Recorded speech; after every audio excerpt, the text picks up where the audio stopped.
the same. The stench was the first thing King Edmund Wolfson noticed. A ripe cocktail of unwashed bodies, damp stone, and despair. It was the signature perfume of his dungeons, a place he hadn't visited in 3 years, but was now forced to inspect thanks to the 30 prisoners acquired from the Battle of Thornfield. This place is a disgrace. The air quality is suboptimal. Also, I smell sadness. And something that might be cheese but is definitely not cheese. Let's go back to the nice room with the big chair. Edmund ignored the thought, the particular register that operated from pure wolf logic and had never once offered useful advice about statecraft. His polished boots echoed on the slick flagstones. Marcus Gray walked beside him, ledger in hand. Edmund's second, his closest friend, and the only man in the kingdom who could sigh at a king without consequence. 30 in total, my king. 22 soldiers from the Blackwood Pack, 8 non-combatants. Medics, cooks. Show me, Edmund commanded. He hated this part of war.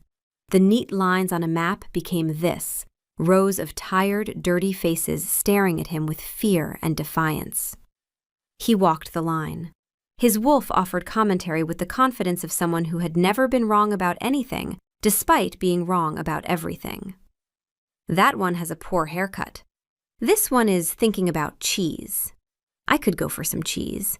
Cheese would improve morale. You should distribute cheese. This is a leadership opportunity. He paused in front of a cell holding 3 women. 2 were huddled at the back, but one stood near the bars, chin lifted. Covered in dirt and dried blood that wasn't her own, brown hair in a messy knot. Her eyes, startlingly clear green, met his without flinching. She wasn't afraid. She was annoyed, as if he were an inconvenience interrupting her very busy schedule of being imprisoned. This one? He asked Marcus. Bridget Fenn, field medic.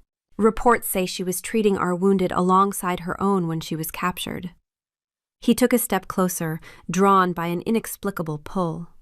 His wolf suddenly went silent.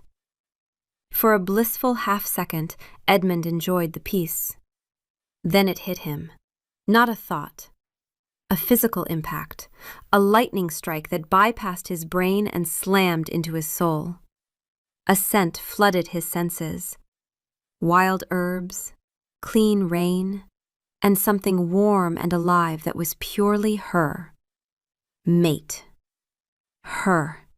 It's her, the one we've been waiting for. Why is she in a box? Edmund, why is our mate in a box? This is a Category 5 protocol failure. You should bring her a dead thing, something fresh. That says commitment. Edmund's entire body went rigid. His heart hammered.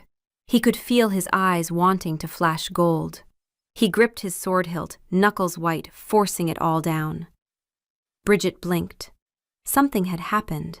The air had changed. A wave of warmth rolled off the man in front of her cell and hit her square in the chest. Her pulse kicked, her skin flushed, every hair on her arms stood on end. Oh no. Pulse just doubled, skin is warm. You're doing that breathing thing where you pretend you're not breathing differently. You are. I'm counting. He smells like pine and snow and authority, and you need to go closer. Bridget's conscious mind slammed a door on the thought so hard it rattled her teeth. No. She knew this feeling. She had trusted it before, the sense that someone powerful was also someone safe. Her previous alpha had given her that feeling right up until the day he traded his entire medical corps to a neighboring pack for mining rights. 7 healers, Bridget included, handed over in a treaty-like equipment. He'd called it loyalty. He'd looked her in the eye and told her it was her duty, while signing the paper that made her someone else's property. This wasn't recognition. This was danger. That is not danger. That is a mate. Your body knows. Your stupid brain is filing it wrong. Bridget met the king's eyes with flat, practiced calm. Can I help you, Your Majesty? Or are you just here to stare? Edmund needed to leave.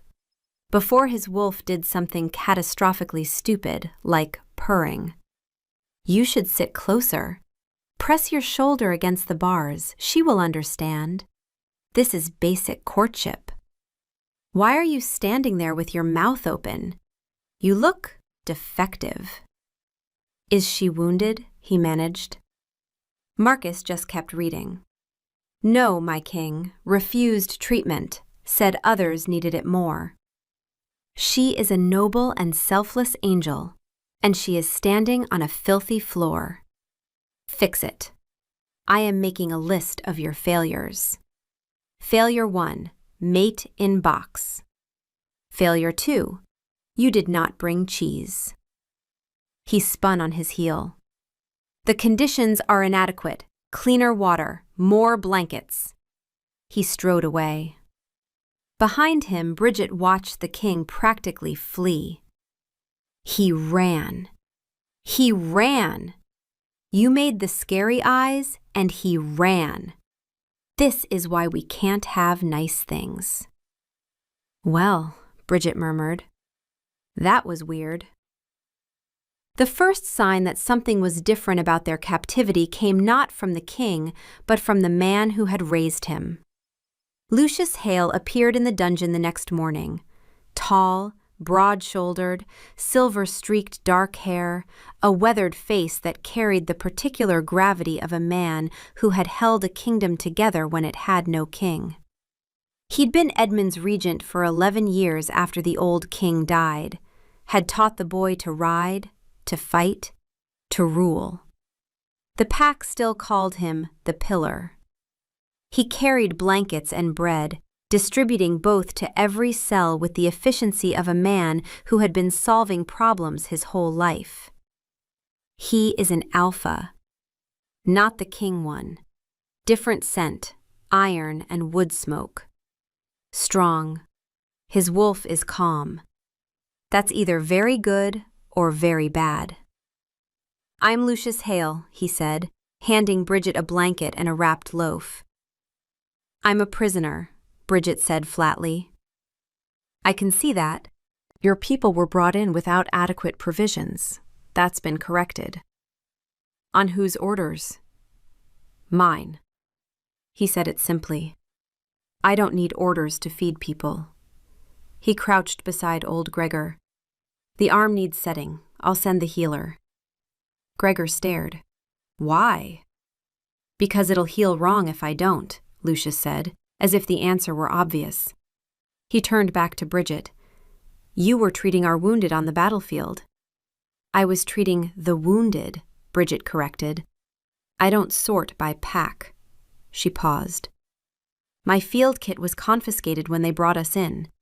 It has medicines your healers won't recognize. Blackwood plants. I'd like it back. Lucius studied her. I'll see what I can do. I oversaw the intake myself. Your supplies were catalogued and stored. He nodded once and walked away. He brought food without being asked. That is correct alpha behavior. Take notes for the other one. The bread was warm. Gregor's wrist got set that afternoon. And Lucius now knew exactly where her medical kit was stored, and what was in it. 2 guards moved Bridget to a room above the castle's hot springs. Real bed, lumpy mattress, a small table with a chair, and a window overlooking a dreary inner courtyard. The air was muggy, the stone walls wept condensation, and a faint smell of sulfur hung in the air, like being locked in a giant's armpit. Her wolf had opinions. Immediate, loud, non-negotiable. No, no, no, no. The bed faces the door. We are exposed. Move it, now. Also, 1 blanket? 1? This is not a nest. This is a punishment. We need at least 4 more. And the walls are weeping. This is not a room. This is a grievance. Couldn't have just given me a nicer cell, could they? She muttered, dragging the bed toward the corner with a screech of iron on stone. Had to get creative with it. The window has no curtain. Anyone could look in. We need fabric. We need to claim this space, or this space will claim us." Bridget ignored the nesting instinct. She'd had a lifetime of practice, and sat on the lumpy bed. She was alone, separated from her people. That was the point. But as she sat in the steamy dark, the unbidden thought returned. The king's face in the dungeon. The way his eyes had gone gold for a split second. The wave of warmth.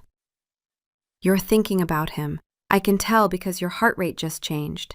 Don't bother denying it. I have the receipts." "I'm thinking about escape routes," Bridget said to the empty room. "You are a terrible liar. I live inside you. I know what escape routes feel like, and this is not that. This is the warm, squirmy one, the one you hate." She was not thinking about the king. Liar. That evening the king came. His wolf called it strategic necessity. His wolf called him a liar. "You are going because you miss her. It has been 8 hours. Bring berries. She likes berries. Sit close. Press your arm against hers. Proximity is the language of commitment."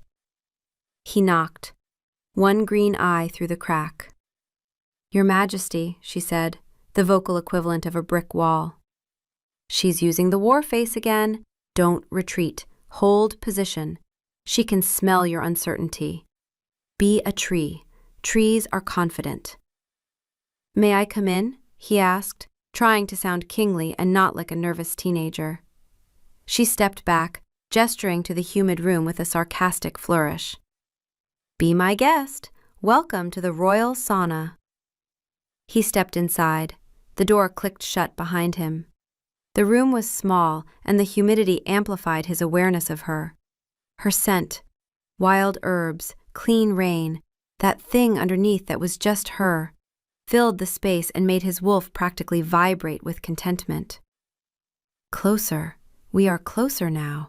This is good. I told you proximity would work. Now sit, preferably touching." He did not sit. He stood in the middle of the room, like a man who had forgotten what arms were for. Bridget stood with her arms crossed, her expression a careful, guarded blank. She had moved the bed, he noticed, corner angled to see the door. A strategic placement. A wolf's placement. "To what do I owe the honor?" she asked. "Have you come to watch the walls sweat?" "He's here, in our den. Do you see how he's standing? He doesn't know what to do with his hands. His heart rate is absurd. I can hear it from here. And his scent is doing the pine and snow thing. The thing that makes your knees... Don't even. I felt the wobble. Don't you dare pretend that was the humidity." "I came to see if you were settled," Edmund said, his voice too loud in the small space. "Oh, I'm settled," she said, her tone dripping with false brightness. "It's lovely. I particularly enjoy the pervasive sense of dampness. It's very atmospheric." He should have brought food. Berries. Something with berries. Does he know nothing about courtship? He's just standing there talking. This is painful to watch. I apologize for the room, best I could do on short notice. Tell him to sit down. If he sits, his scent will settle and this will be partially his corner. No, we are not nesting around the enemy king, even though he would fit perfectly in that spot by the wall. No. "I'm a prisoner of war, Your Majesty. Let's dispense with pleasantries. What do you want? Information? Loyalty?" My singing voice is terrible, so a propaganda ballad is out. Edmund heard what she was hiding. Pulse elevated, body angled toward him even as her words pushed away. She says no with her mouth and yes with her blood pressure. You should growl, low and soft. She will respond to that. Trust me. "I want nothing," he said. Bridget laughed, short and bitter. "No one does something for nothing, especially not kings. My last alpha taught me that very well." "You said no one does something for nothing, but what you meant was, I'm not worth something for nothing." I heard it. I live here. and I'm furious. Not at him, at the one who broke this in you. The air crackled. Edmund saw it, the deep-seated mistrust, the reflexive assumption that his kindness was a weapon. Underneath it, a pain that had nothing to do with him. "So what is this?" she pressed, gesturing around the steamy room. "Phase 1 of my conversion? Better food?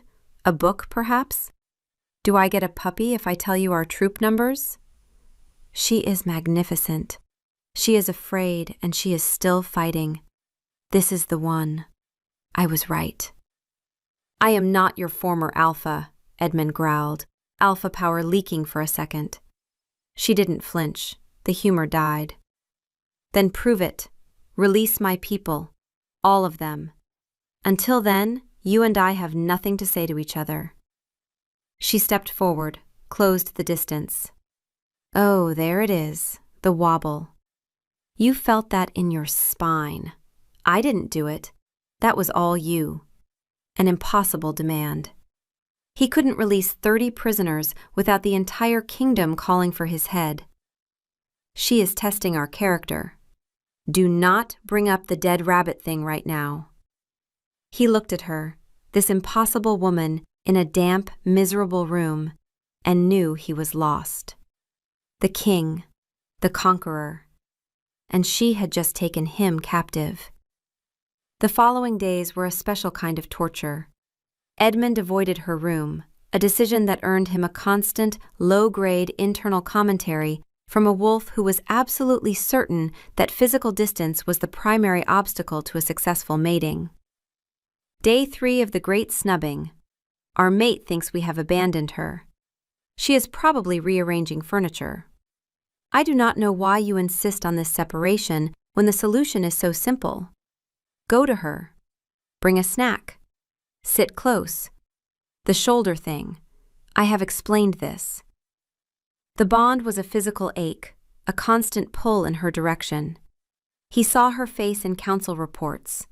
He heard her sarcastic tone in the rustle of parchments. He couldn't eat properly. He couldn't sleep without dreaming of wild herbs and green eyes. Also, Lucius's left ear continues to droop. I want this on the record. Bridget settled into defiant waiting. She refused to show gratitude for the upgraded meals or the clean clothes. Inside, she was a knot of anxiety, and her wolf would not rest. You moved the table between the bed and the door. That's not organizing, that's nesting. You're building a defensive perimeter out of furniture because you can't build one out of a pack. I'm organizing. You are nesting badly because you only have one blanket and a table. This is the saddest nest I have ever seen. If the Alpha King could see this, he would weep. He would bring all the blankets. Stop thinking about the Alpha King. I'm not thinking about him. You are. Every time you think about it, your pulse does the flutter, and I am right here counting. Liar. Edmund threw himself into duties with a ferocity that exhausted everyone around him. He reviewed tax codes, he inspected granaries, he sat through the monthly grumble moot, an ancient tradition where any pack member could air their grievances, no matter how petty. He sat on his large, ornate throne, the picture of kingly gravitas, while an elderly she-wolf named Elspeth spent 10 minutes lodging a formal complaint about her neighbor's wind chimes. They're not musical, Your Majesty, Elspeth insisted, her voice trembling with indignation. It's just clanking, at all hours. The issue of unauthorized clanking is a grave one, Elspeth. I will have Marcus look into it. Before Elsbeth could elaborate on the specific pitch of the offending clanks, Lucius stepped in from the side of the hall. Not dramatically, just calmly, the way he always did. He crouched beside Elsbeth's chair and murmured something. She listened, her indignation softening. She patted his hand. She left satisfied. Lucius caught Edmund's eye and gave a slight nod. Handled. It was what Lucius did, quietly, efficiently, the way he'd done it for decades. The pillar. the man who'd held the kingdom together when Edmund was a boy grieving his father, and Lucius had been the only steady thing in the world. Half the pack owed him this kind of practical gratitude. He showed up at your door when your roof leaked, remembered your child's name, settled disputes so fairly that both sides felt heard. He didn't need to scheme. He simply did, consistently, the things that made people think he'd make a good king. And Edmund, watching it, felt the old, familiar weight. His father had been like that, the natural leader, the man who filled a room. Edmund had to try. Every day, on the throne and off it, he had to try to be something he wasn't sure he was. He resolved the wind chime situation before we could.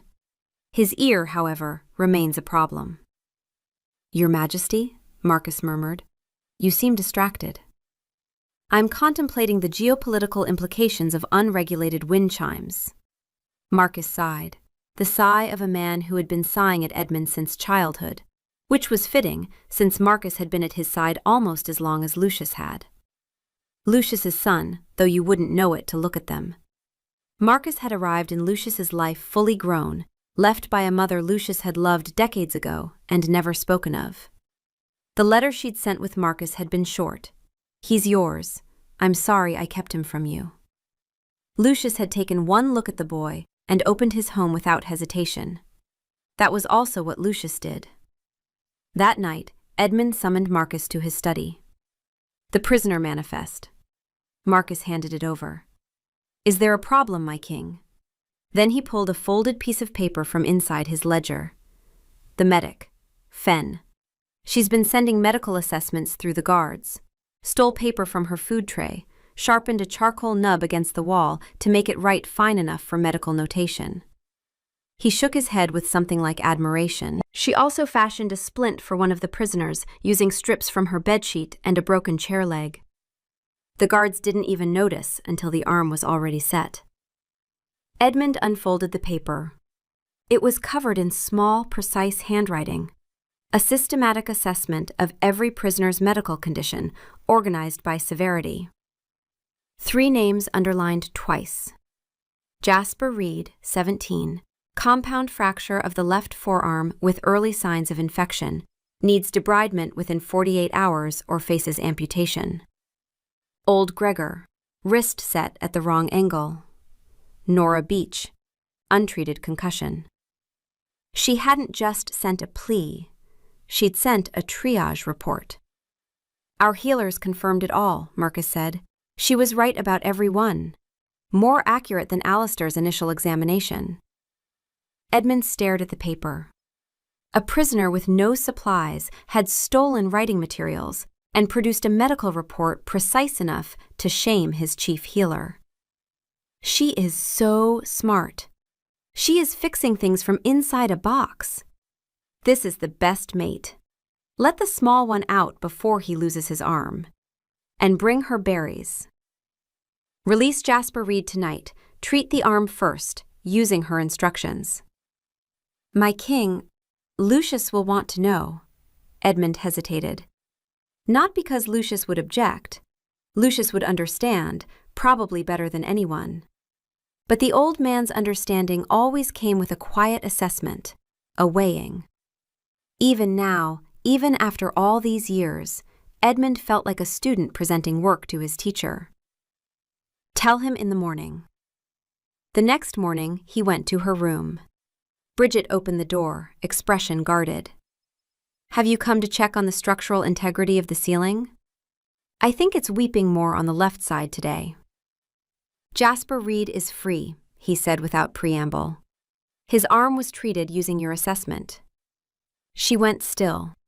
The sarcasm evaporated, leaving a stark, searching intensity. Looking for the trick. Heart rate elevated, left hand in a fist, that's her control hand. He used your work to save the boy. Do not make the war face. She made the war face. 1 boy out of 30. Gregor's wrist is being reset today. Nora is being evaluated this afternoon. Am I supposed to swoon? I'm not much of a swooner. I tend to get dizzy and knock things over. You are impossible. Your assessment was the most competent medical work this castle has produced in a year, Edmund said. I would be a fool not to act on it. Something cracked in her expression. A hairline fracture. He hadn't just been kind. He'd respected her work, treated her as a professional, not a charity case. Oh, the crack. I felt it. Your heart just did a thing it hasn't done since before the betrayal. And that one was different. And the other 29, she said, softer now. That's the reality I'm trying to change. One name at a time. She looked at him for a long moment. Then she reached into the pocket of her tunic and pulled out another folded piece of stolen paper. You'll want this then. Updated assessments. 3 more need attention this week. He took it. Their fingers brushed. The contact lasted less than a second. Every hair on our arm just stood up. But sure. Casual. He definitely didn't notice. Except he did, because his scent just changed. And if you tell me that was the humidity, I will never speak to you again. See that you do, she said, and closed the door. She stood behind it for a long time, pressing her hand against the spot where their fingers had touched. Over the next week, Edmund released Gregor and Nora, following Bridget's recommendations. He did it quietly, through Marcus. He didn't visit Bridget. He let the actions speak. His wolf thought the actions should also include food. You have released 3 of her people. This is adequate but incomplete. You should also send berries. Why do you resist the berry strategy? Berries communicate reliability. These are attractive qualities in a mate. Lucius came to see him. Not at council. Privately. He sat in the chair across from Edmund's desk, the same chair he'd sat in 1,000 times when Edmund was a boy, and the decisions had been too large for small hands. The same chair where Lucius had explained, patiently and without condescension, that being king meant making choices that hurt, and that the hurt was the proof you were doing it right. The same chair where, after the old king's funeral, Lucius had said, I'll hold the kingdom until you're ready, however long that takes. 3 prisoners released, Lucius said, his voice gentle, not accusatory, concerned. The way a father is concerned when he sees his child making a choice he wouldn't make. Without negotiation. Without terms. They were a boy, an old man, and a baker, Lucius. I know who they were. I brought them blankets. Lucius leaned forward, his elbows on his knees, the posture of a man settling in for a conversation he considered important. Edmund, I'm not questioning your compassion. I never have. Compassion is one of the things I'm proudest of in you. But compassion without strategy leaves the pack exposed. Your father understood that. The Blackwood prisoners after Ravensgate. Holding them for 2 years is what secured our eastern border. My father's methods are not the only methods. No, Lucius agreed. He was quiet for a moment, studying Edmund with the particular attention of a man who had watched a boy become a king and still saw both. I raised you to be better than your father in many ways, but not softer. The world doesn't reward soft kings, Edmund. He said it with love. That was the worst part. It was always with love that Lucius delivered his hardest truths, and the love made them land deeper than cruelty ever could. I worry about you. That's all. A father worries. Edmund looked at the man who had been more father to him than his own blood and felt the familiar cocktail of gratitude and inadequacy that Lucius always stirred in him. I know you do. Lucius stood, squeezed Edmund's shoulder, and left. The study felt emptier without him. It always did. On the 8th day, Edmund went back. Bridget's armor was thinner. Nora was home. Come in, she said quietly. The room was different. Extra blankets, arranged in a specific instinctual way. Smooth stones on the windowsill, sorted by size. The book he'd sent was on the table. She'd read half of it. And a chair near the bed with a space beside it. A space exactly the right size for someone specific. She's nesting. Look at the blanket arrangement. The stones. She's making this place hers.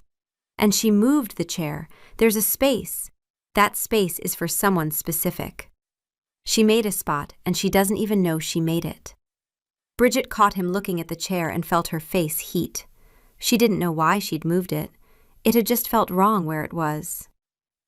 You made him a spot.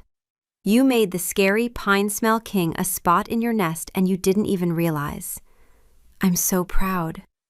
I'm also furious. These emotions can coexist.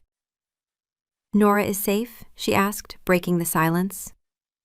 Yes, and Gregor. They're home. She nodded, swallowing hard. 3 out of 30.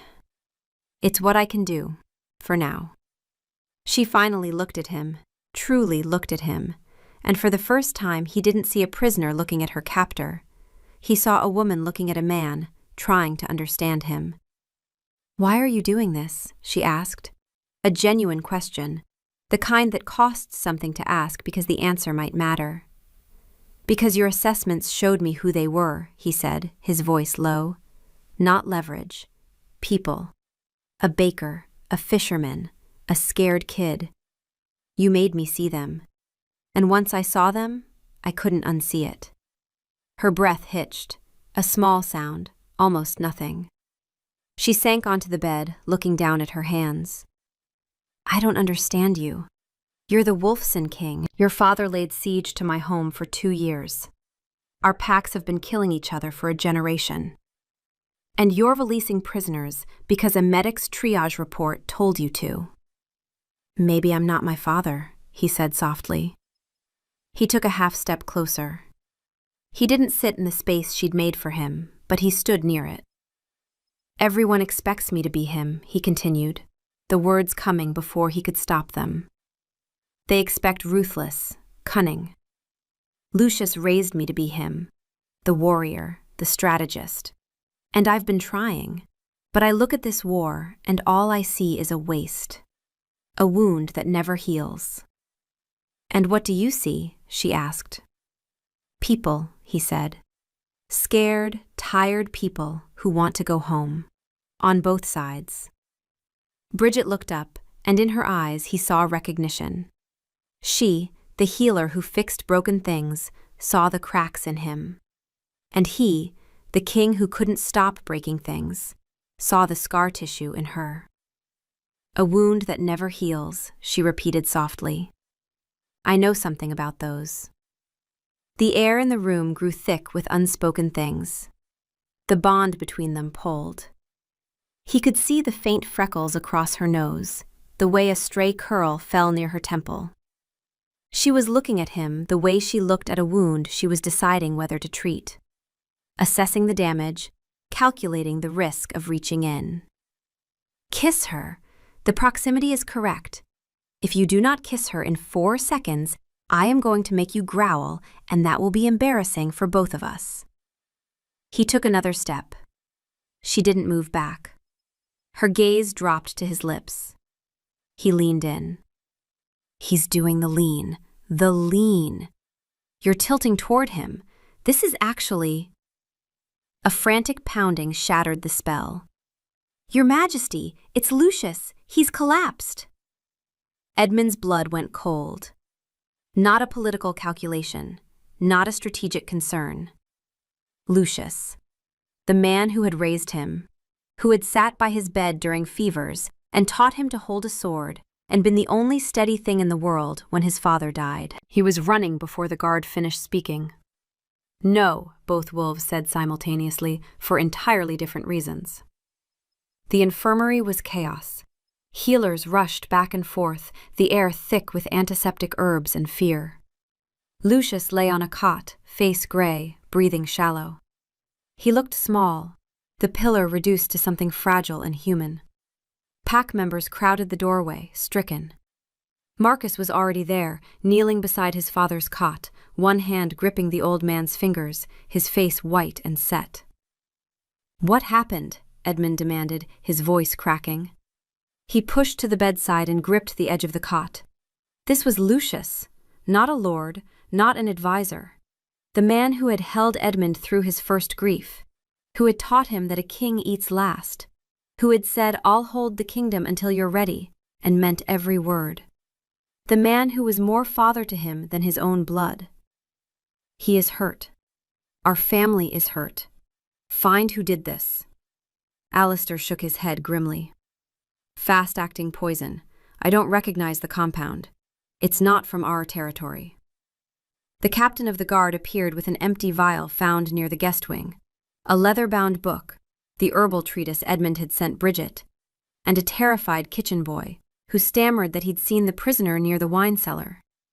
The room erupted. The pack members in the doorway, already frightened, already raw with the sight of the pillar gray-faced on a cot, turned their fear into fury. The prisoner the king had favored, the enemy medic. She had poisoned the man who'd brought her people blankets. Marcus, still kneeling by his father, looked up at Edmund with desperate, searching eyes. He didn't say anything. He didn't have to. Edmund saw the evidence. The planted book, the boy's testimony, and underneath the grief and the rage, a cold thought he hated himself for having. Could she have? He didn't believe it. He didn't want to believe it. But Lucius was gray-faced, and the evidence was stacked, and the mob was screaming, and Marcus was looking at him like he held the answer to everything. Marcus tried to speak through the shouting. "She's a guarded prisoner. How could she have—" but was drowned out. "Captain," Edmund said, his voice cutting through the noise. "Place Bridget Fenn under arrest. Confine her to the high tower. Double the guard." He felt the order land in his own chest. But Lucius was dying, and until he knew the truth, he couldn't protect her from the mob any other way. 6 guards, swords drawn. "You are under arrest for the attempted murder of Lucius Hale." Bridget understood. She'd seen mobs before. She knew what a king had to do when the crowd wanted blood and the evidence was stacked. The arrest wasn't the betrayal. The arrest was survival. Hers and his. "I understand," she said quietly. She held out her wrists. She went calmly. "He's protecting you. This is what protection looks like when there's a mob. He'll come. He'll explain." For the first time, Bridget didn't argue with her wolf. She believed it. The high tower, cold, clean, silent. Bridget sat and waited, not with dread, with patience. He would come. They would figure this out. He'll come. He's dealing with the crisis. He has to deal with the crisis first. Then he'll come and explain. We trust him. We decided to trust him, and he will come. Lucius was recovering. Edmund sat by his bedside for hours, the way a son sits with a father. He held the old man's hand and felt the rough calluses of decades of service, and remembered being 12 years old and terrified, and Lucius saying in that calm, certain voice, "You don't have to be ready. You just have to begin." Marcus sat on the other side, his face carved in worry, his fingers gripping his father's arm as if he could hold the old man in the world through sheer force. The 3 of them, the family that had built itself from loss and letters and years of quiet devotion, gathered around a sickbed while the castle buzzed with fury at the prisoner in the tower. 2 days later, Edmund went to the tower. He unlocked the door. Bridget turned from the window, and for the first time, the very first time, she let him see her without armor. "Thank God you're here," she said. The relief in her voice was so raw, so unguarded, that it stopped him in the doorway. This was the woman who had demanded the release of 30 prisoners with steel in her voice, and she was looking at him like he was the answer to a prayer. He stepped inside. He sat down. He looked at his hands. "Bridget," he said, and his voice was wrong, too careful. "I need to ask you something." The warmth in her face flickered, just a fraction. "The poison," he said. It came from a Blackwood Territory plant. Your healers use it. Your field kit would have contained it. He looked up at her, and his eyes were red-rimmed and exhausted, and filled with something that looked like grief. Is there any possibility that you... He couldn't finish it. He didn't have to.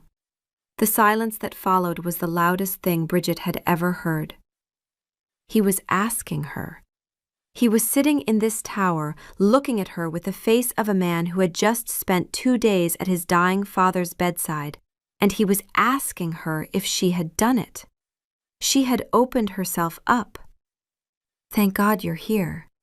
The most vulnerable thing she'd said to anyone in years. And he had answered with doubt. No. We opened up. We leaned. The warm thing, the pine smell, the way he said, "using your assessment," and he is asking us if we poisoned? The warmth went out of her face. Not with anger, not with sarcasm, with something worse. The quiet click of a door closing from the inside. "No," she said. Her voice was perfectly flat. "I did not poison anyone." "I had to ask," he said, wretched. "Lucius raised me. He's the only father I've ever—" "I understand why you asked," she said. And she did. That was the worst part. She understood completely. He loved Lucius. The evidence pointed at her, and he was a man torn between 2 impossible things. She understood it the way she'd understood her last alpha's reasoning when he'd traded her away. Understanding didn't help. Understanding never helped. You could see exactly why someone chose their doubt over your character, and it still destroyed you. "You can go now," she said. "You should bring her a blanket. She looks cold." It was so badly timed, so perfectly wrong, and so completely sincere that Edmund almost laughed. He didn't. He looked at this woman who had said, "Thank God you're here," and was now asking him to leave. And he understood that he had just made the worst mistake of his life. "Please," she said. And the word was so quiet it barely existed. He left. The door locked behind him. Bridget sat very still. Inside her, her wolf, the fierce, tiny, impossible wolf who had been screaming at her to trust, to lean, to stop calling it danger, went silent. Not because the wolf left, because Bridget had listened. She had leaned. And it hadn't been enough. "Come back, please. I can't help you if you're not here." Silence. 3 days passed. Edmund sat by Lucius's bedside and watched the old man recover. Too fast.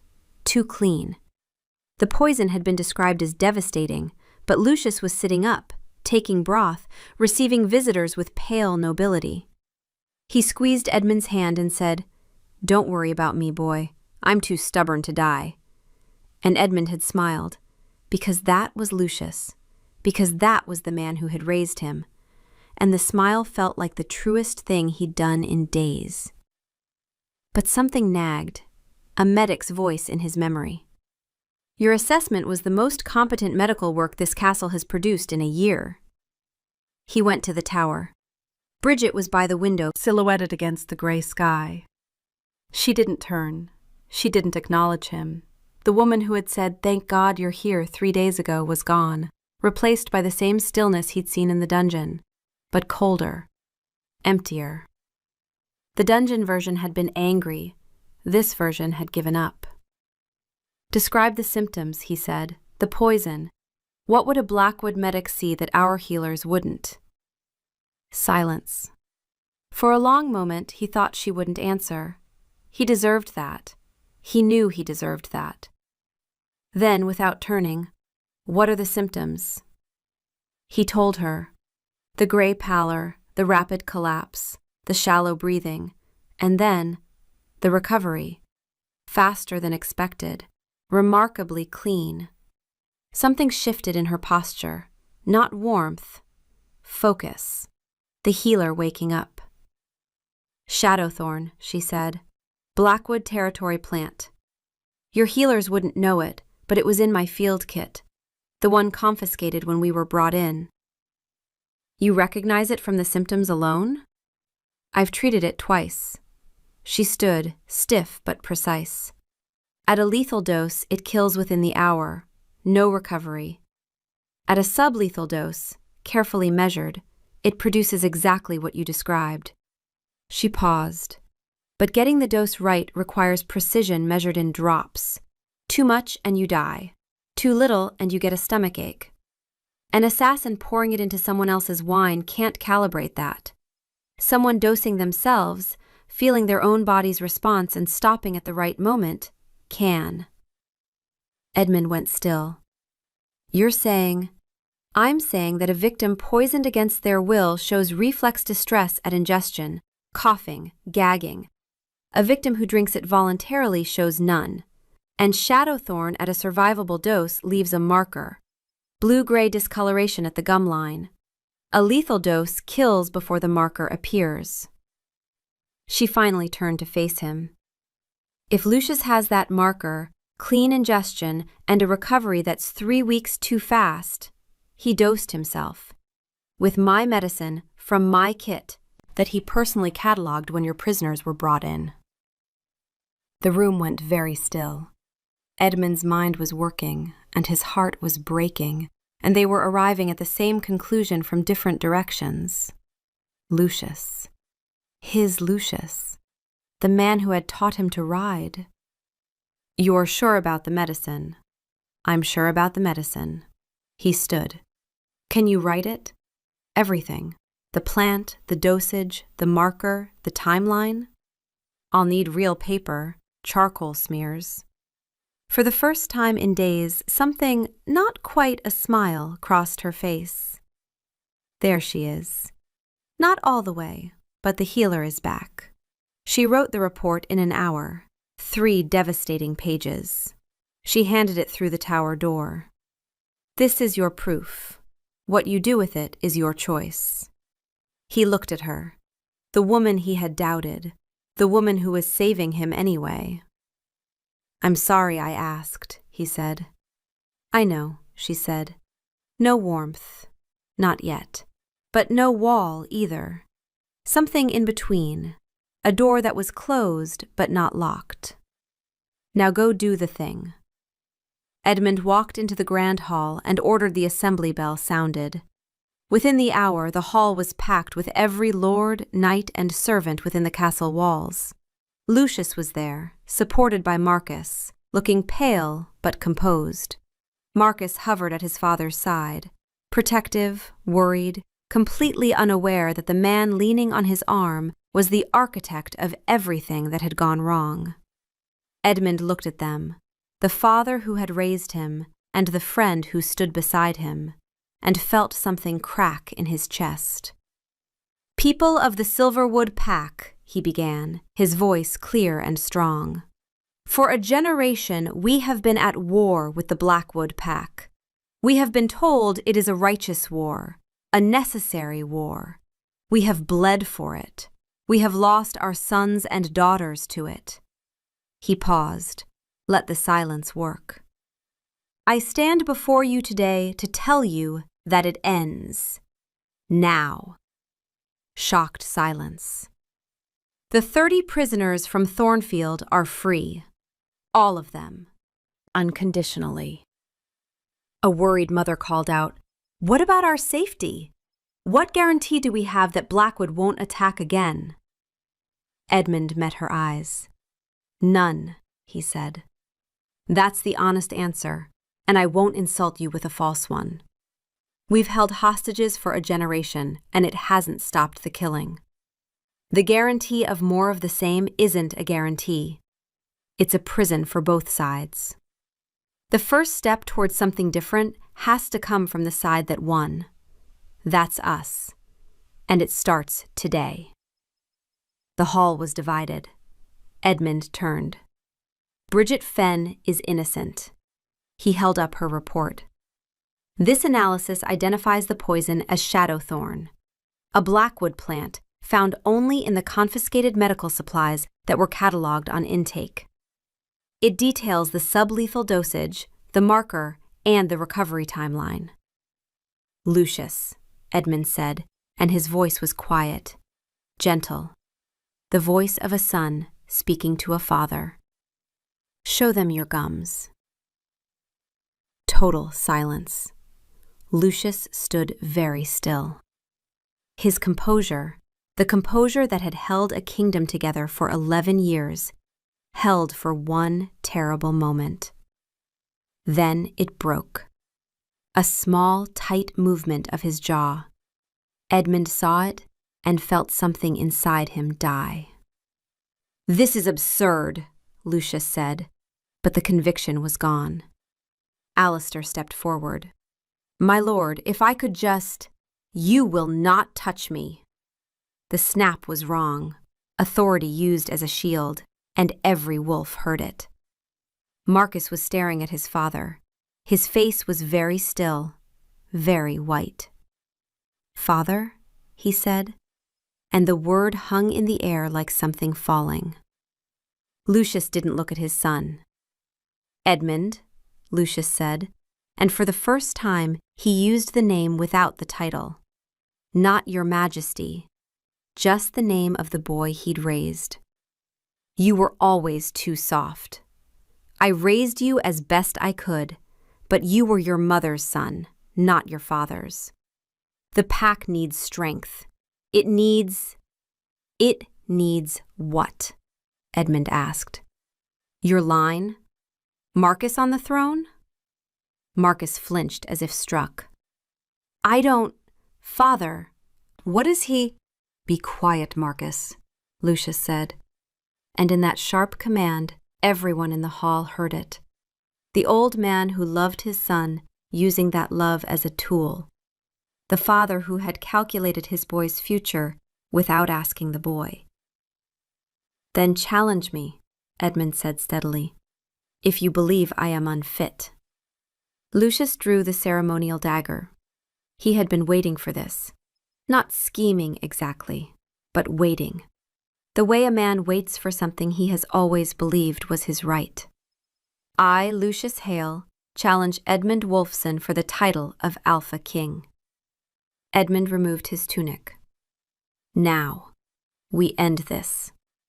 The shift was violent. Lucius's wolf burst forth in a snarl of gray fur and heavy muscle. Older but enormous, scarred from a previous generation's battles, radiating the hard-earned authority of a wolf who had never backed down from anything. Edmund's wolf was different, leaner, faster, dark-furred, golden-eyed, vibrating with a tense energy that was less about dominance and more about something the pack couldn't name. They circled. The hall held its breath. Lucius lunged first, all heavy-shouldered force, trying to overwhelm with size and experience. Edmund was faster, dodging, weaving, letting the older wolf tire himself out. But Lucius was cunning. He feinted, drew Edmund in, and slammed his body into Edmund's side, sending him crashing into a stone pillar. Edmund's front leg buckled. He yelped, a sound that made half the hall flinch. His right shoulder drops before every lunge, sloppy. Also, his ear situation has not improved with the shift. Pathetic. Aim left. Lucius moved in, sensing the kill. Meanwhile, in the high tower, Bridget heard it. The roar of the crowd, the guttural snarls, the yelp that sounded like pain. She rushed to the window.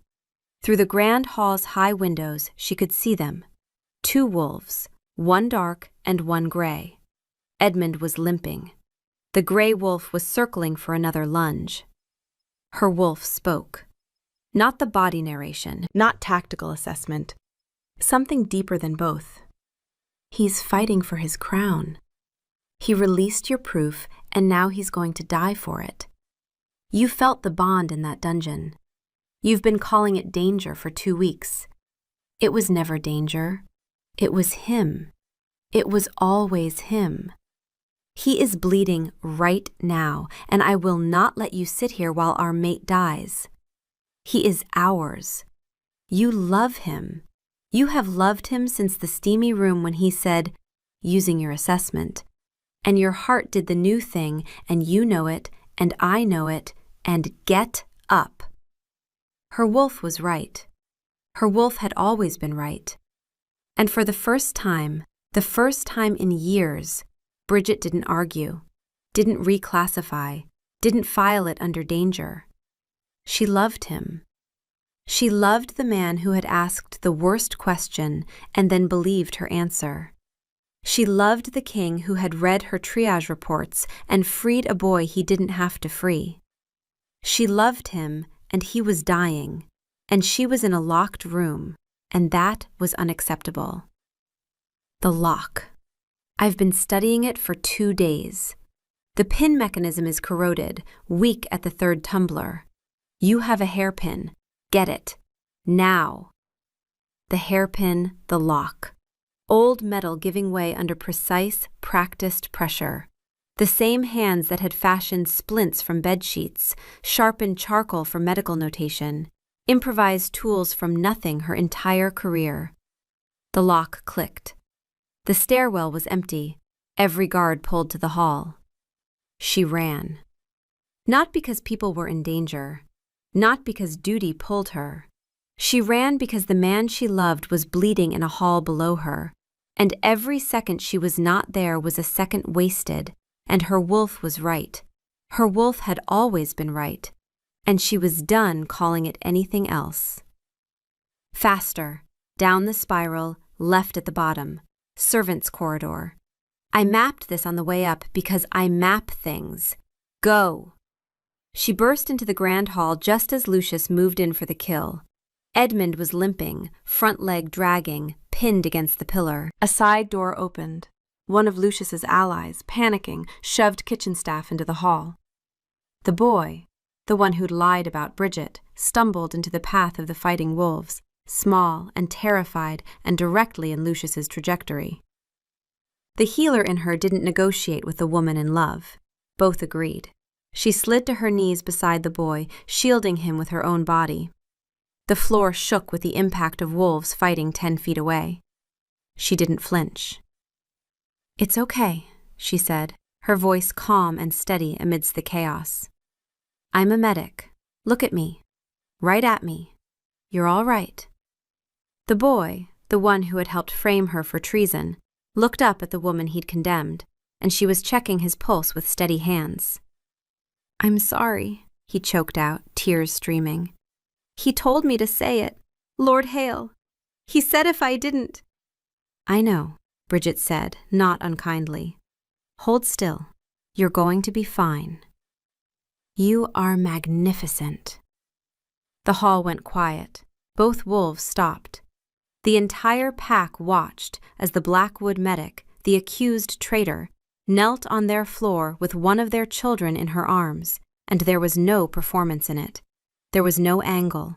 There was just a healer doing what healers do. Lucius hesitated. The hesitation lasted 1 second. Edmund's wolf hit him like a thunderbolt. He slammed Lucius to the ground, and in a single, devastating motion, his jaws closed on Lucius's right shoulder. The crunch was audible across the silent hall. Lucius's wolf screamed, a sound that made the pack flinch. Edmund held, and the joint gave, tendons tearing, bone shifting where bone should not shift. When he released, the shoulder hung wrong. It would heal. Wolves heal. But it would never be right again. Lucius would never shift the same way, never run the way he had. The man who had raised him would carry this proof in every step for the rest of his life. Something broke in Lucius then, quietly. Not just the bone, the foundational belief of his life, that he knew what was best, that his judgment was the steady hand the kingdom needed, shattered against the stone floor. He exposed his throat. It was over. Edmund shifted back, panting, bruised, bleeding. He stood tall. He looked at the man on the ground. The man who had taught him to ride, to fight, to rule, who had been his father in every way that mattered, and when he spoke, his voice didn't shake. Lucius Hale, you are stripped of your title. You are exiled from the Silverwood Pack. He stopped. The hall was so quiet he could hear his own breathing. You raised me, he said. You held this kingdom together when I couldn't hold a sword. You were the best thing in my life for a very long time. And you repaid that by framing an innocent woman and using your own son as a pawn in a game he didn't know he was playing. He paused.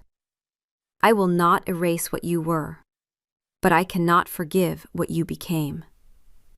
Lucius, shifting back, clutching his ruined shoulder, looked at Edmund for a long moment. There was no rage in his face, no defiance, just the terrible clarity of a man who had finally been seen for what he was, and the ghost of something that might have been grief for the boy he'd raised, standing before him now as the king he'd never believed in. He walked out of the hall. He did not look at Marcus. Marcus was standing very still at the edge of the crowd. His face was blank, the complete, catastrophic blankness of a man whose entire understanding of his own life had just been dismantled in public. His father, his king, the two pillars of his world, and one had just been revealed as rotten. Edmund looked for him in the crowd, found him. Their eyes met across the hall, and neither of them had a single word that was adequate. Edmund turned. Across the hall, past his pack, his eyes found the woman kneeling on the floor with a child in her arms. Bridget looked up. The emptiness was gone. What replaced it was raw and bright and terrifying. Not forgiveness, not yet, but the full, unguarded recognition of a woman who had run through a castle because she loved him and was done pretending otherwise. I told you from the beginning, that is not danger. That is ours. A slow, hesitant applause started at the back of the hall. It spread, filling the room. They weren't just clapping for the victor. They were clapping for their king and for the healer who had knelt on their floor for one of their children. He found her in the courtyard after. She was among her freed people, checking injuries, organizing the journey home. Her element, a whirlwind of quiet competence, her hands moving with the certainty of someone who knew exactly what she was for. She saw him coming and paused. The air between them was clean and stripped of all pretenses. Your leg, she said immediately, her healer's eyes going to the bandage on his thigh. Did Alistair stitch it or just wrap it? He wraps when he should stitch. Sit down. Not a request. She is tending to us. All of my advice led to this moment. None of your advice led to this moment, Edmund muttered. What? Nothing. She knelt beside the stone bench and unwrapped the bandage with practiced hands. Her fingers were warm and competent and gentle, and every place they touched sent a quiet current through him that had nothing to do with medicine. She examined the wound, made a small disapproving sound, and rewrapped it properly, her fingers precise, her focus absolute. When she finished, her hand stayed on his leg, just above the bandage. She looked at it as if surprised to find it there. Your hand is on his leg. The medical justification ended 4 seconds ago. Your pulse is doing the warm, slow thing, the good one.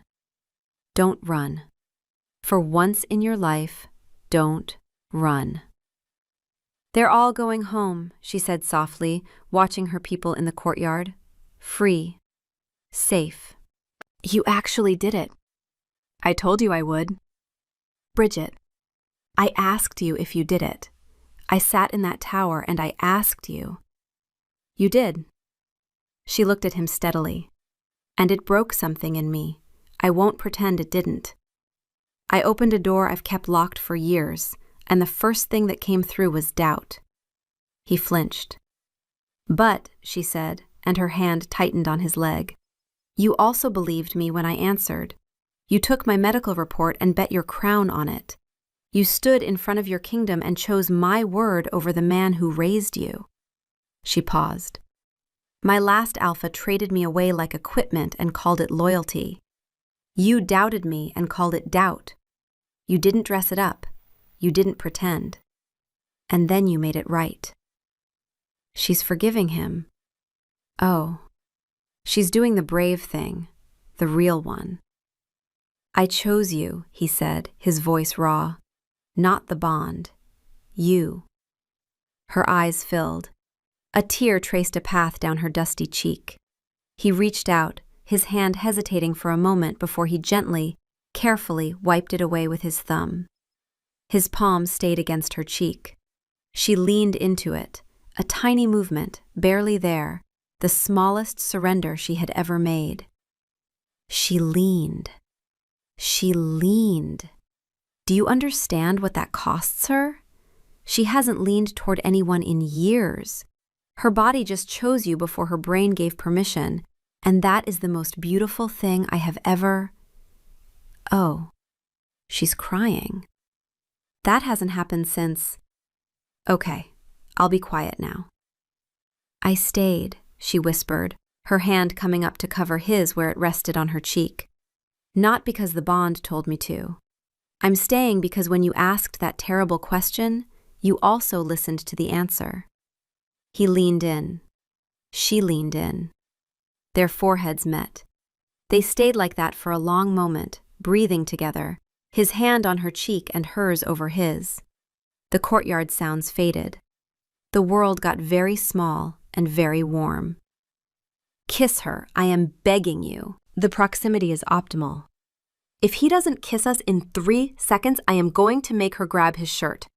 Don't test me." He kissed her, soft, slow.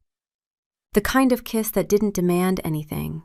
It just arrived, like rain after a long drought, and it said, "I see you, all of you."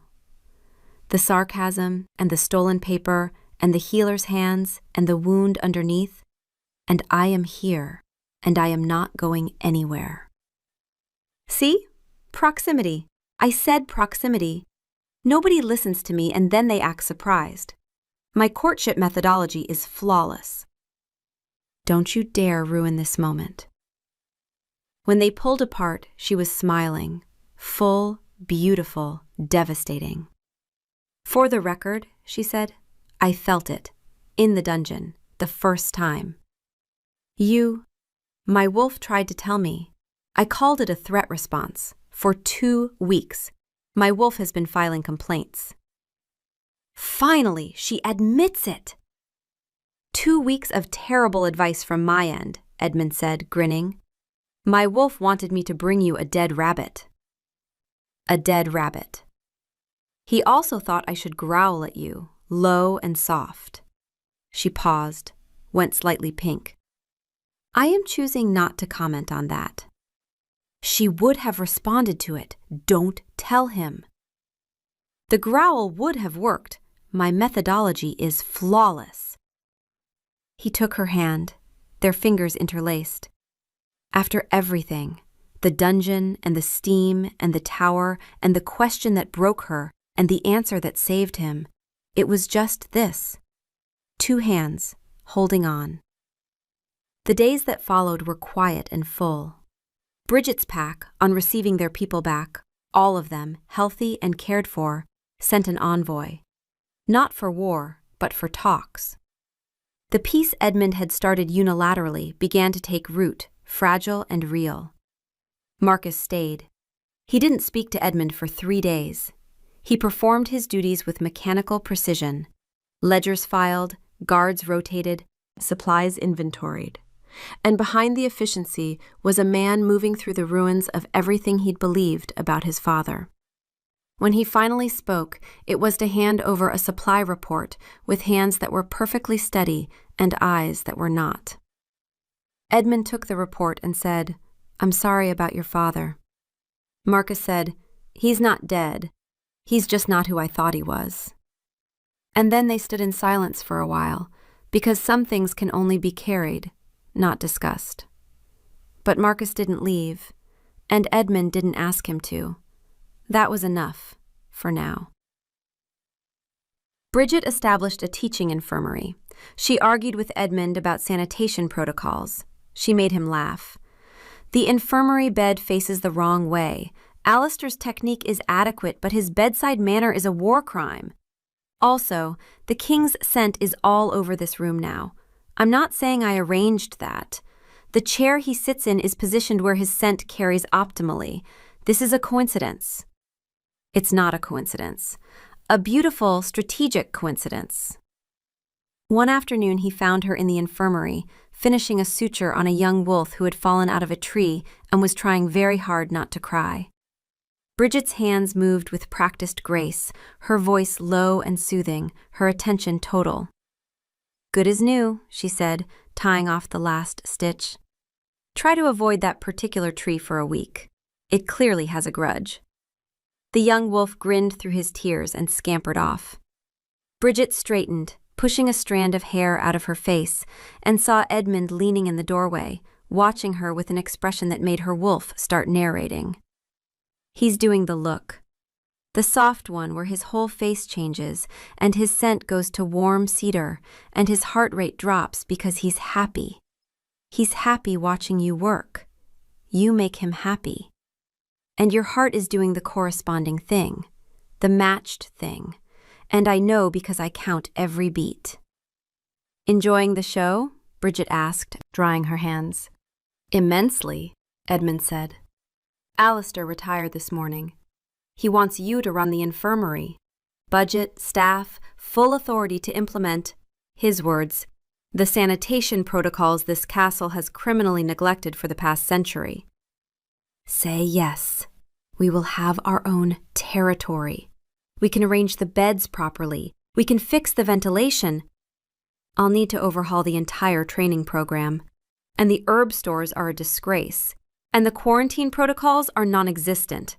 And if I find one more healer using dirty instruments, is that a yes?" She looked at him, the king who had emptied his dungeons, who had asked her the worst question and then believed her answer, who was looking at her now with the expression that made her wolf narrate every physiological response in real time and made her not even mind. "It's a yes," she said, "on one condition. Name it. You personally apologize to Elsbeth about the wind chimes." He winced. "That's a steep price." "The steepest," she agreed, her eyes sparkling. "I'll come for moral support. You'll come to watch me suffer." "Obviously." He crossed the room and pulled her into his arms, and she went willingly. No flinch, no armor, no war face. Just the warm, solid reality of him, his chin resting on top of her head, his heartbeat steady against her cheek. His heart rate, 62 beats per minute. Calm, steady, happy. That is the sound of a man who is exactly where he wants to be. And your heart, 64, almost matched. You're almost matched, Bridget. Do you know how rare that is? Do you know what that means? "It means we're home," Bridget whispered against his chest. "What?" Edmund asked. "Nothing," she said. "Wolf stuff." He pressed a kiss to the top of her head. She closed her eyes and let herself be held, and her wolf was quiet. Not the terrible silence of the tower, the good quiet. The quiet of a wolf who has finally gotten her human to stop running. And in the warmth of that infirmary, surrounded by the smell of clean herbs and healing, with the king's heartbeat steady under her ear and her own matching it beat for beat, Bridget Fenn, field medic, prisoner of war, feral life coach survivor, finally understood something she had been too afraid to know. She was not in danger. She was home. "Told you," her wolf said. "Told you," his wolf agreed.